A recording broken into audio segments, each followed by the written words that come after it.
Hello, lovely to be here. Um, she already presented me. I'm going to talk a little bit about, we have in Helsinki, we have the participatory budgeting process going on right now, which is based on Decidim. We have a voting phase which ends actually end of today. I don't have much statistics, but I will tell you what we did, and I can tell some initial feedback that we have received. So, we do this. Yeah.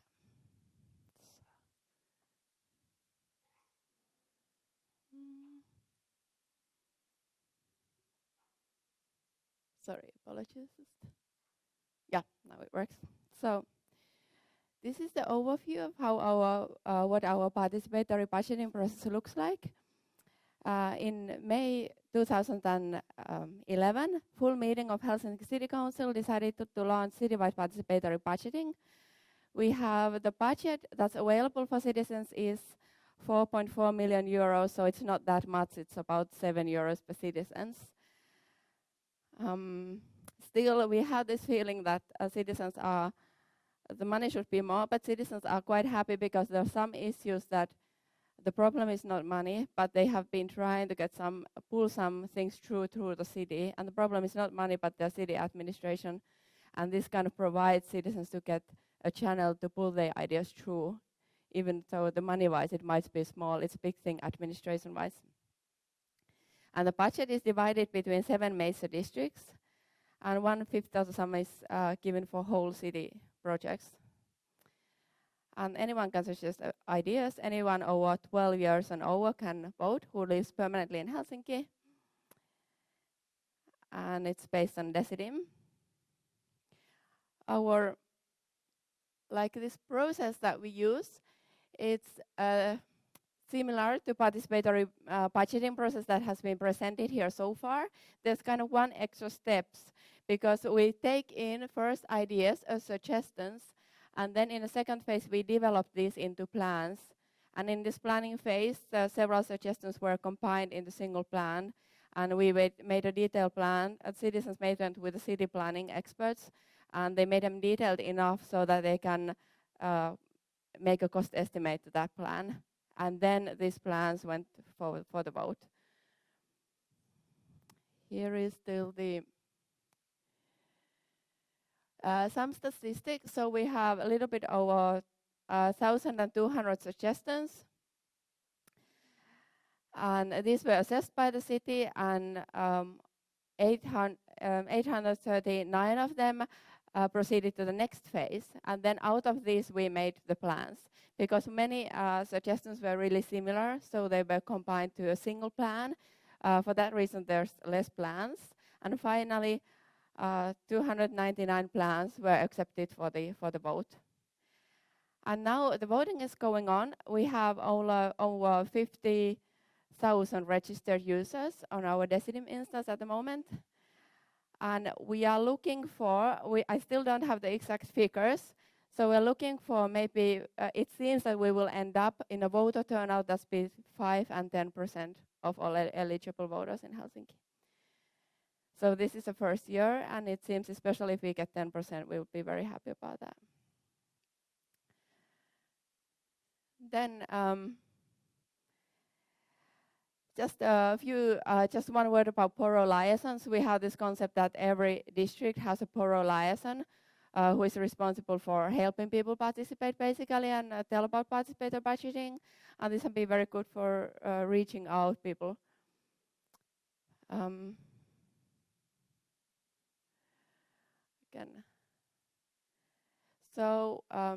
We have been contributing to Decidim development. It's a pilot year that we're running, so resources have been not very fast because we're obviously still piloting.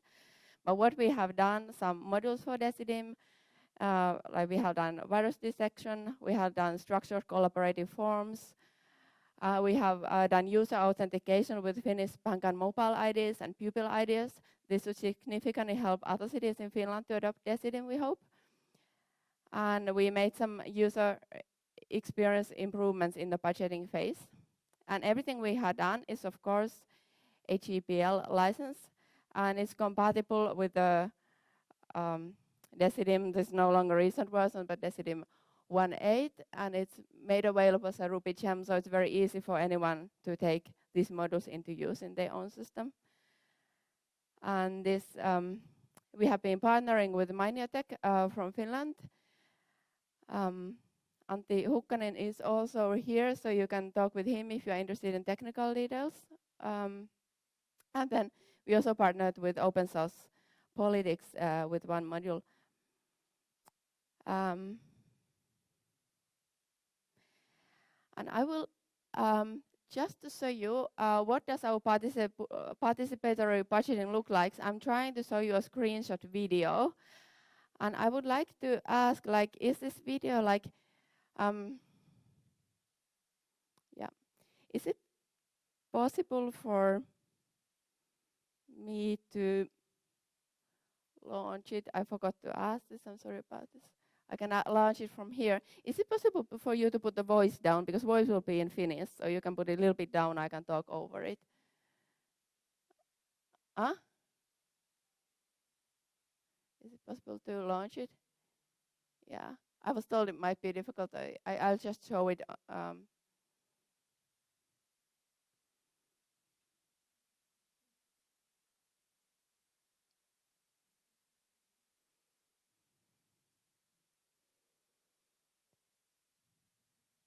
Yeah. Yeah. Okay.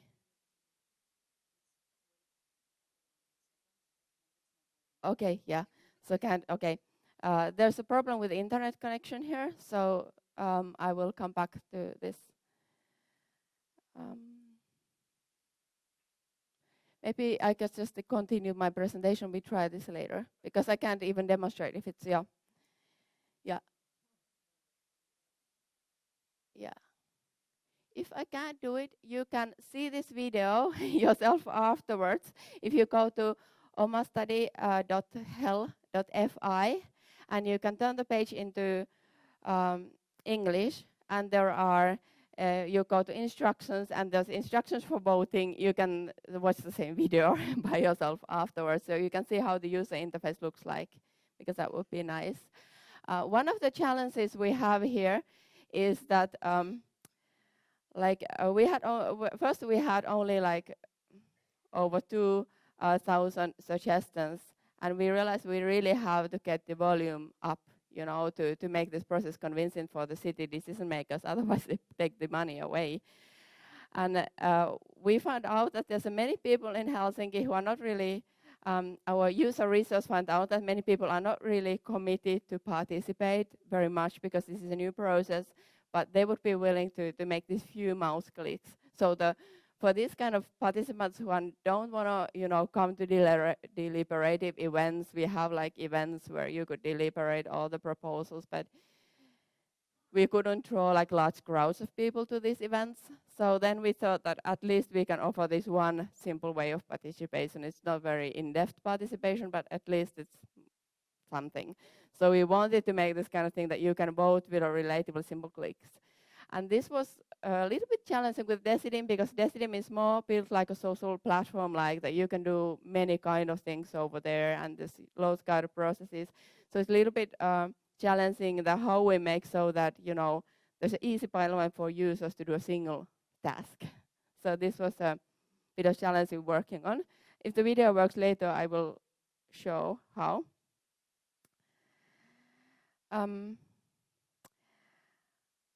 I little bit. Can we try it again, or it's not? It's not back.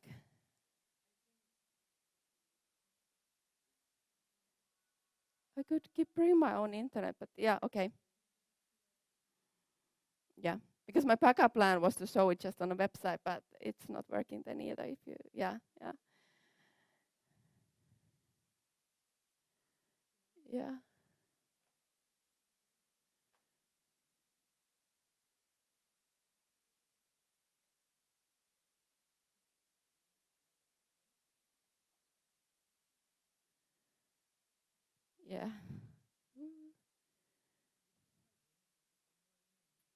Yeah. Okay. Go to the. Yeah. Anyway, while we're yeah, yeah. Okay, yeah. Okay, yeah, yeah. Yeah, I would have this good speed, but it takes too much time to fetch it now, I think. Yeah. User, yeah, I just continue with the, yeah.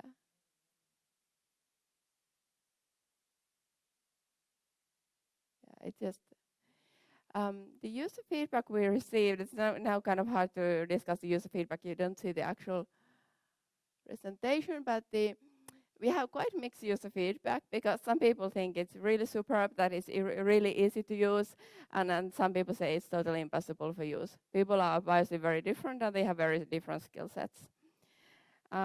We have received like uploading comments from regarding transparency and user rights. For example, there is this feature in Decidim that you can download all data associated with your own user account. And we have received comments that actually this is my right for the user to do something like this. But I normally no platforms offer this, and we have been applauded for having so ethically sound solution here. So I can thank the city of Barcelona for considering these kind of things. We have very we have received inquiries for public and civil sector organizations who have seen this website, and they ask, how did you implement it? There is this text that it's free software. So they have asked, what is this Decidim and how can you tell more about it? And, so apparently people are interested in adopting Decidim in Finland. These are the positive points. Some challenge that we have had is that there's quite a lot of people who have limited digital or literate skills, and they say that they feel really bad that this was just too difficult for them. Of course, the process or the software is perceived too complicated. The process itself is really complicated as such, in a sense that you have to you can vote in two different processes, one for the entire city and one for the district, and you can select the district yourself. And it proposes the district where you live, but you can change it, and then you have to do all the calculations. Of course, the process itself is also complicated.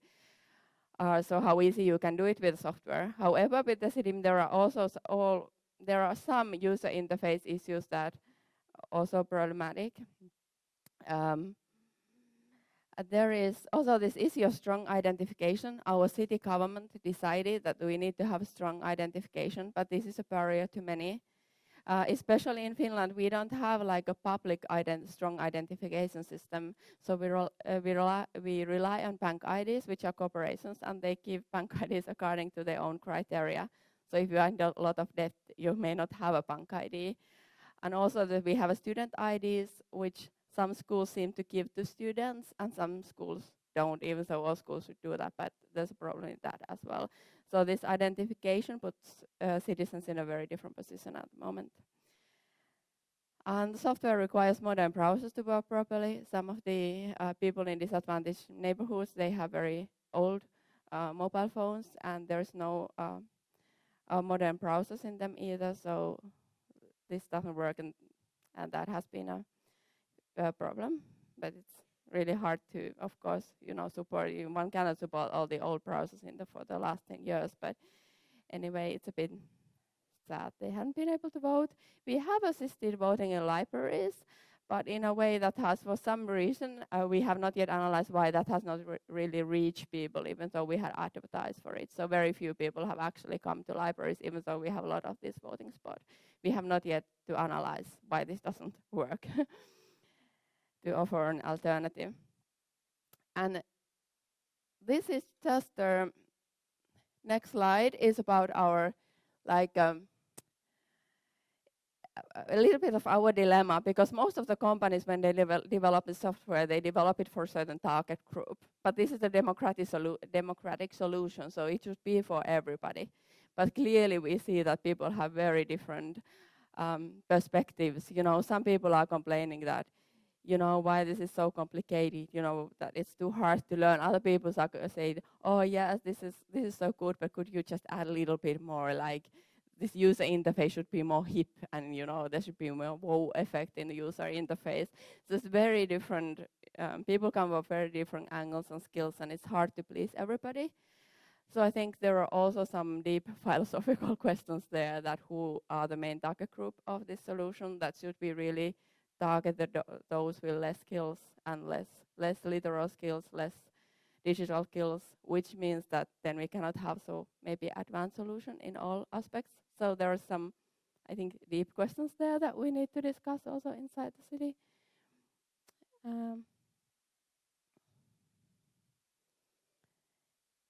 Yep. I was supposed to skip this slide, but now I have some time because we were saved that the video not working. So this is the user-driven design model that was just recently introduced to City of Helsinki. We will still see how to apply this to decidim development, but the idea is that we believe strongly that usability is also a social justice issue. That first there is accessibility, which refers to the technical accessibility, for example, being in accordance with the EU Accessibility Directive, so that blind people can access the software with their devices and so on.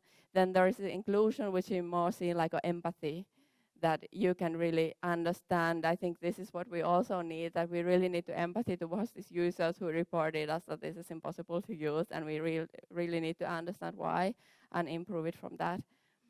And also when you have accessibility, it's on the bottom, then you have inclusion, then only after that you can have equal partnership. This is something we're still working on. Here is more information which you can check. Our source code is on GitHub. My contact, sorry, I forgot this here. Here is this source code on GitHub. My contact information is there. You have put M between my first name and surname, so it's Katja.M.Hennttonen@hel.fi. And then you can check this video on the participator budgeting website at omastudy.hel.fi. The Mrs. Kirsiverkka is responsible for marketing and the process design for the participator budgeting, all the events and marketing and things like that. So you can also be in contact with her if you are interested in that part. So that's like a non-technical side of participatory budgeting that happens offline. So it coordinates those activities. Yep. I think that's it. Yeah, okay, yeah. Thank you.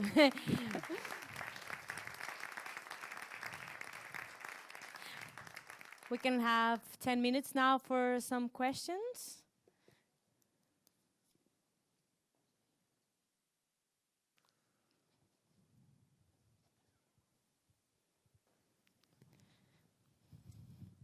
Hi. Yep. Hi. First of all, welcome. Congratulations for all the good work. I'm one of the developers and founders of decidim, and I really love what you're doing on Helsinki, especially on all the design and the modules and so on. Mm-hmm. I had a question regarding, you said you had like 50,000 users, registered users on your instance of decidim? Yeah, that's right. Yeah, we do. You're the biggest decidim installation right now. Yeah, I think so. Congratulations.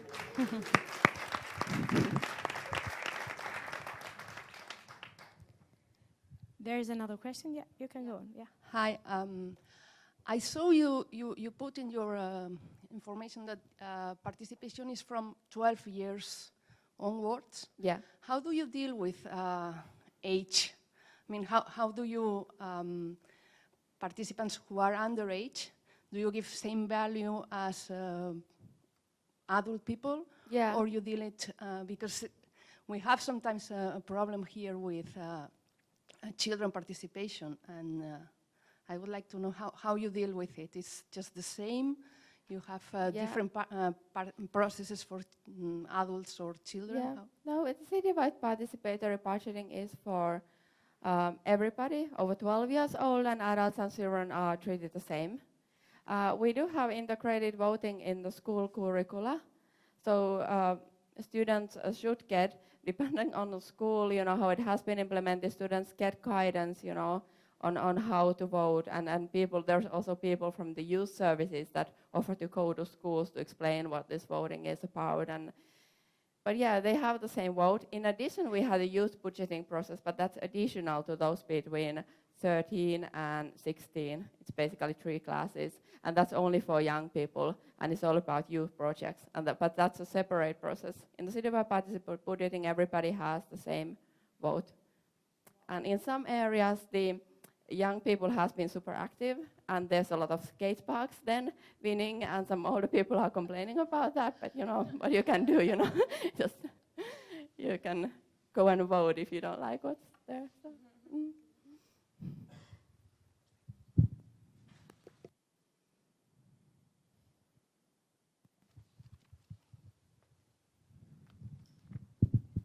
Hi. My question is, I don't know if I understand correctly, but the platform let the participant vote without register, or you have to register, and if not, do you think that it will be fit better with different people that only wants to vote, or do you think it will be a good option if you let to participants vote without register, or do you think it will be wrong? yeah, Thanks. that's a very big question we are asking from us at the moment. I think when the city government decided that there must be strong identification, they wanted to. It was not so much that we want to prevent, somebody from a neighboring city of voting, but it was more like that we wanted to ensure that everybody has one vote, basically. So that was the idea, that it's more fair, because if there's no strong registration, then you could, in theory, create 20 email accounts and vote for everybody, all of those accounts. So, and other reason was that we wanted to collect information on the citizens who are voting. They wanted statistics, or they kind of wanted to know who is really there to assess this process better. But of course, it would be, for the users, of course, it's much easier if the strong identification was just needed. And we have to draw conclusions on that. Yeah.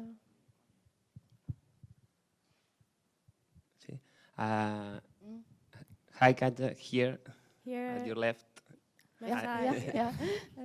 Thank you for your presentation, and definitely congratulations. You are the high instant that you have the high numbers and the DCD ministers in the world, and the numbers are really amazing.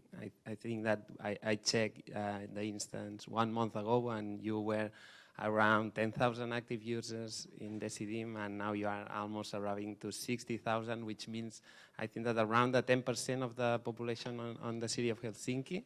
Yeah. And definitely are great numbers. 10% of participation, I think that is a really, really good number. We always try to focus on the qualitative aspects, but at the end, quantitative are important too, and if we want to engage people,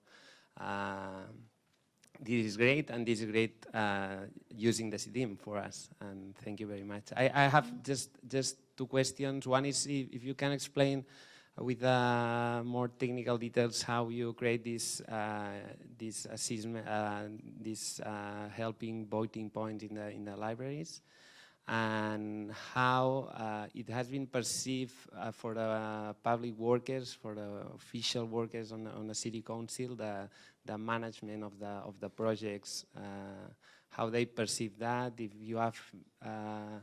you have had complaints or struggles inside, or everyone is trying to cooperate in this process, because we are start to designing participatory budgeting here in the city of Barcelona, and yeah, we want to try to anticipate this kind of problems that we can have inside the institution to manage this amount of projects and participation, etc. Yeah. Yeah, that's a good question, and indeed, we have had some challenges in rolling how this. It hasn't been also always so smooth behind the skin. Particularly, this is run from the city executive office, which is kind of in Helsinki we had city executive office, which is kind of responsible for executing orders of the city government and city council, and And then we have all those units that actually provide services for the citizens. And actually those units have, inside the city, this has been too top down, I guess, in my opinion, that it's city executive is, just planning it and kind of forcing it on the city divisions, while they are the ones who are working at the user interface all the time. So they are the ones working with the citizens, so they have the knowledge of the citizen needs and wants much better. So inside the city organization, this has been, I guess, too top down. We should have more listened to the grassroots workers on how it should have been built, and this has created some tensions inside the city. And as to the library points, in the central library in Helsinki Oodi, we have like all the time like a point where you can go, you can come from 8 to 6 or 9, vote anytime. And then in the local libraries, there are special voting events in the evenings and on Saturdays mostly when you can go to vote. I still don't have the stats, but really small percentage of people have used these services so far. And I don't know why. we still have to analyze that. Yeah. But yeah, does that answer your question, or do you want? Yeah. Okay, I think, yeah, last question over there, coming.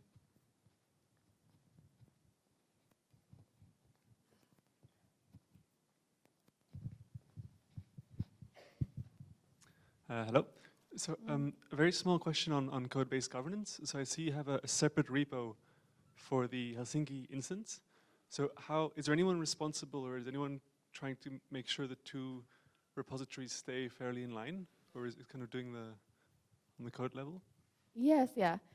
It's Antti Hukkanen. I think he's not here now. He might have. You want to comment on this? Maybe you don't have a. You can comment on this maybe better if you. But yes, we are making sure they are in line. But if you give mic to Antti, maybe he can comment it. Yeah. Yeah.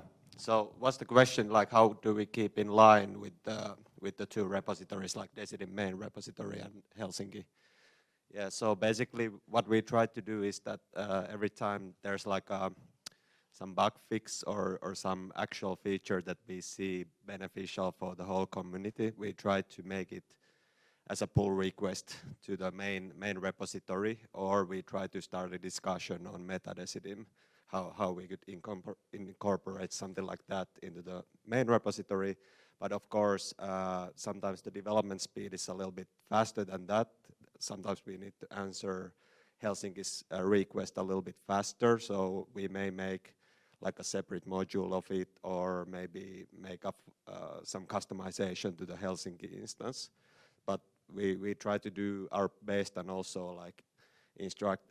We have had like many discussions with Helsinki, like how we want to manage this. So as much as possible, we try to contribute to the main repository.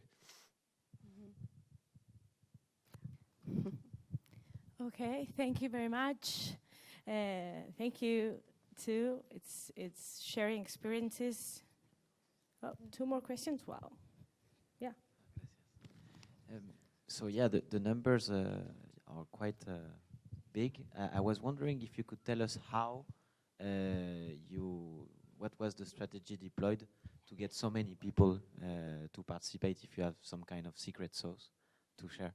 Yeah, I think maybe what has been useful for us is that we have, of course, what you're surely using here as well, but we have worked a lot with civil society organizations. We have especially tried to spot those civil society organizations which can reach people in vulnerable groups. Then we have worked with schools. You can reach a lot of people from schools. We have worked with the daycare institutions. So, for example, I'm not organizing marketing effort, so even I was surprised that I received a message from my daycare, where my child is in daycare. They informed that the parents, we have been told that the parents should be informed of this participatory budgeting, and did you know there are many projects that affect the parents of young children. So we use schools, civil society organizations, daycare, sports clubs are quite strong in Finland. So yeah, we are networking with other organizations in that way. I think that has been most helpful. Yeah. And borrow license, of course. Yeah. Mm-hmm. Anyone else? It's okay? Okay, thank you very much, Thank Katja. you.